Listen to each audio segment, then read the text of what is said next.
Hello నమస్తే ఇవాళ నేను మీకు ఒక ఆషాఢం మేళ గురించి చెప్తున్నాను. మన నంద్యాల ఎస్బీఐ కాలనీలోని ముగ్గురు మహిళా వ్యాపారవేత్తలు కలిసి వారితో మిగతా వారు కూడా బిజినెస్ లో రాణించాలనే ఉద్దేశంతో ఏవిఎం గ్రూప్ ని స్టార్ట్ చేశారు. అదేనండి, గత 6 నెలలుగా వారు ముగ్గుల పోటీలు, మహిళా దినోత్సవం నాడు 50 మంది చిరు వ్యాపారస్తులతో స్టాల్స్ ఆర్గనైజ్ చేశారు. దానికి కలెక్టర్ జి రాజకుమారి గారు విచ్చేసి కార్యక్రమాన్ని విజయవంతం చేశారు.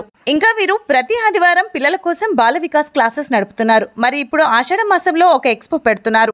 అది ఎప్పుడు ఎక్కడ అంటే నంద్యాల టెక్కెలో ఉన్న భరతమాత గుడి ప్రక్కన విహెచ్పి భవన్ లో జూలై 11, 12వ తేదీ ఉదయం 10 నుండి రాత్రి 8 గంటల వరకు ఇది నిర్వహిస్తారు. ఇక్కడ ఆడవారికి కావాల్సిన చీరలు, డ్రెస్సులు, 1 gram gold jewellery, jute bag, చెక్క బొమ్మలు, పాండిచేరి నుండి ప్యూర్ లెదర్ బ్యాగ్, గుంతకల్ నుండి జీన్స్ మ్యానుఫ్యాక్చరర్స్, ప్రకాశం జిల్లా నుండి పచ్చళ్ళు, బెంగళూరు నుండి ఆర్గానిక్ ప్రొడక్ట్స్ మరియు 916 హాల్మార్క్ బంగారు నగలు కూడా ఉంటాయి. నంద్యాల ప్రజలు ఎగ్జిబిషన్ కి వారిని ప్రోత్సహించవలసిందిగా కోరుకుంటున్నారు.